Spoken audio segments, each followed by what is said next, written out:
the founder of just did a big deep fake, took the face of the leader of TED, Chris Anderson, who I know personally, took his face and put it on his own face. We specialize in creating artificially generated content that looks and feels exactly like reality. I have a real-time model of Chris on top of me, running in real time. I'm so uncomfortable with this. This is where we're at, where we're not going to be able to tell from what's a deep fake or what's real. This applies to you in two different ways. You need to watch the terms of service that you're signing. You know, those pages and pages of legalese that none of us read. Embedded in those things, companies being able to take our likeness, our ideas, even our faces, even our voices, and be able to use them within their system. Run with that however you will. To own your IP, own your intellectual property. That means your voice, that means your brand, that means what have you. The bottom line is that you should be owning your own stuff, and take this as a warning. This is an opportunity for all of us to leverage technology and get ahead of the curve versus trying to hustle for another like, another subscribe, another follow, or whatever the case may be. Using artificial intelligence in a simple free program, I was able to take this classic book of mine and turn it from this to this. My book, Bring Your Worth, Level Up Your Creative Power, Value, and Service to the World, came out several years ago. Using an artificial intelligence program for free called Midjourney.com, I was able to change it into something that was visual, something that was bigger, something that was fresh and new, exposing myself to an entirely new audience. This is so important to understand this new technology that's available free right now, that we're able to get as creators in front of the technology curve instead of being behind it and trying to catch up. Here's how I did it. Step 1, figure out exactly what you want to visualize. Now, I'm a writer, I am not an artist, but if you think about the work that you do, you think about a play that you've written, about a poem, think about those passages, those areas in your book that work really, really well visually. This is a visual program that allows you to illustrate the stuff that you're putting into the AI program. My particular passage I thought about was from Bring Your Worth. It talks about a ritual that monks go through, and this ritual applies to how we can harness our creativity and our power. The original passage says this: in one nonfiction book, I read about highly spiritual monks investigating potentially dangerous religious areas. Now, this is a computer, so the Midjourney.com, so you want to keep it relatively simple. So I broke that down into 6 simple words: monks investigating potentially dangerous spiritual areas. Step 2, you go over to Midjourney.com and sign up. They actually have something called a Discord. Discord is very similar to, say, WhatsApp or other types of messaging services. The whole AI program is right on there, so it's like you joining a group chat. You go and sign up for Discord if you have to. Discord is free. It's just like signing up for WhatsApp or another messaging app.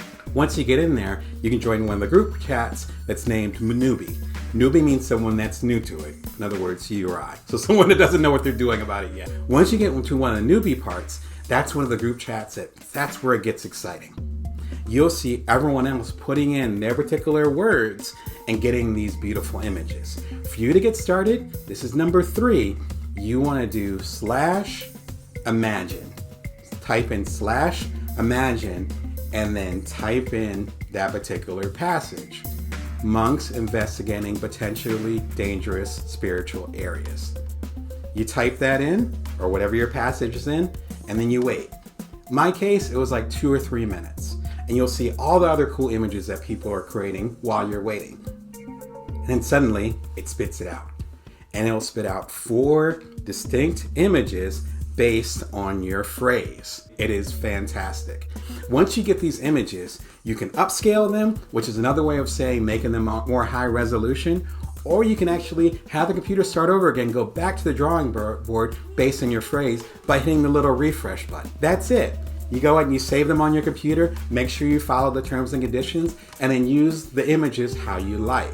In my case, so I took the audio from the audiobook, put the image against it, added some text talking about whatever was on the screen, and then suddenly it goes from an audiobook, which seemed like it ran its course, to a new way to experience my writing and for y'all to connect with it, visually, auditorially, and otherwise. It's turned into something multimedia.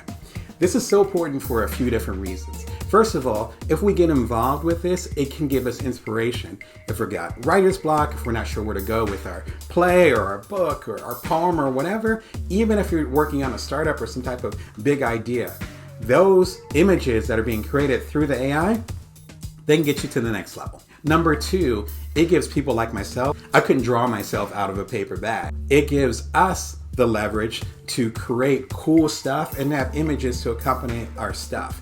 None of the books that I've published, even the best-selling ones, none of them have images. Suddenly this is changing the way that I'm viewing my work and the way that, frankly, other people like yourself view my work. The third opportunity is for us to remix and reimagine what we can do as creators. So often we're at the backside of technology. We're on social media trying to hustle for a like when social media started 25, 30 years ago. We're on the wrong end of the stick. This, with Midjourney, particularly with it being free for the first couple of dozen images you create at this moment, that's why I'm encouraging you to get involved. This is an opportunity for all of us to leverage technology and get ahead of the curve versus trying to hustle for another like, another subscribe, another follow, or whatever the case may be. So it's a great opportunity. Definitely check it out.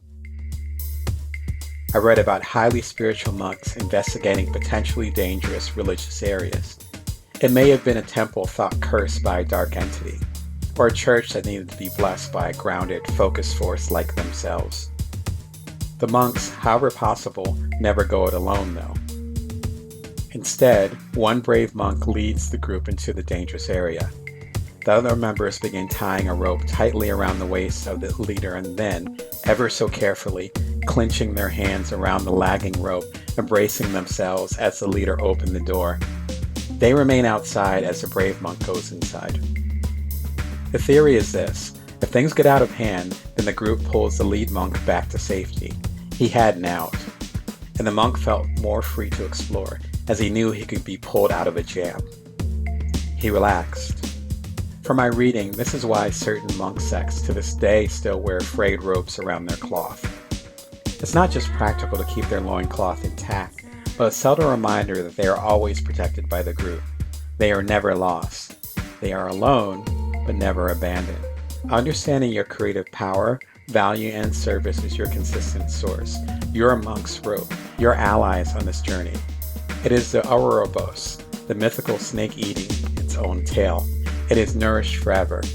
Imagine never retiring, not because you need to work to live, but because you live to work.